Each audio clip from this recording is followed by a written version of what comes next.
Hi there, I'm Michael Bovee with Consumer Recovery Network. Thanks for tuning in to our YouTube channel, DebtBytes. Today, I want to talk a little bit about something that's coming up more and more for me in the phone consults that I do and some of the outreach that I work on, and that's people having some expectation or having made minimum payments, not minimum payments. They're making $20 payments when their required minimum is $60 or $80 or $120. And it's because they think, whether they read somewhere or somebody told them, just send in what you can, and that's good enough. And nothing could be further from the truth. The creditors on credit cards, for the most part, they have an obligation that they have to meet, and it's federal guidelines that they're following to treat your account a certain way. It's not that they want to be more forgiving. I'm not sure if they do or not, but we'll never know because they have to behave a certain way when you do not pay them, okay? So if you've missed a month's payment and 2 weeks in and they make a call and you're talking to them and you have guilt, or you're just trying to do the right thing, which you think is the right thing, by sending in a little bit of money. It's not going to slow down the collection process, okay? So on credit cards, after 30 days late, then you have a late fee, $35 usually. You roll into the second month, and if you miss that payment, or you send in $20 when you owed $80, the same thing is gonna happen as if you sent in no money, which is another $35 late fee, maybe if they lower your available credit limit the prior month to what you owe today, because risk increased and they don't want to have using the card still. So they lower the available credit limit but not quite close the account yet.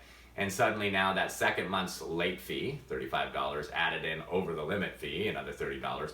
Sending in $20, $30 or whatever you can afford that's not the required minimum does not stop that. And then in the third month, which is when you'll see your interest rates increase because of the Card Act from a few years ago. Banks used to be able to raise your interest rates arbitrarily, so they stubbed their toe on the way to the water cooler and they just raised a batch of people's interest rates. It was that arbitrary. The Card Act prevented that from happening until you missed 2 billing cycles. Okay, so then in the third month, if you did not pay your minimum required in the first month or the second month, suddenly now your interest rates are going to be jacked up to the high 20s or low 30s, the default interest rate. Sending in what you can afford, that's not what you're supposed to send in, the minimum required, prevents none of that from happening. It's going to happen regardless. Now let's follow that further. You miss the third month's payment, fees and interest. Fourth month's payment, fees and interest. All the while maybe you sent in $20 again, not what you were supposed to. You've not stopped any of that from happening all the way up to the sixth month. And I talk about this on our website, and we have a video up about what charge-off is and what it means to you. In the sixth month is when your creditors typically charge off the debt. It's an accounting principle that they have to follow.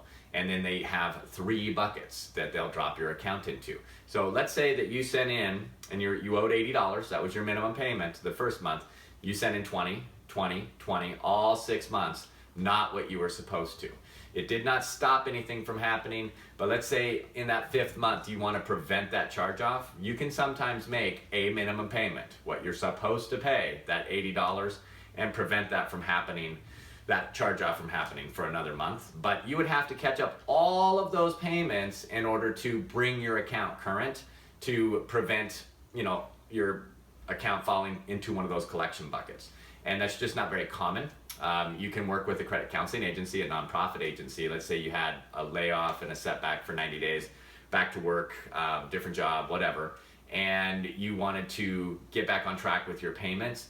Then they would re-age your account on a reduced amount that you didn't have to send in the minimum, and you're no longer going to appear delinquent in perpetuity on your credit report. So there is a way, if you're within the first 6 months of having not paid your minimum required payments, to kind of reset the clock a little. The late pays still show on your credit report, but not forever, and you didn't have to pay 5 times $80 in this example to be considered current.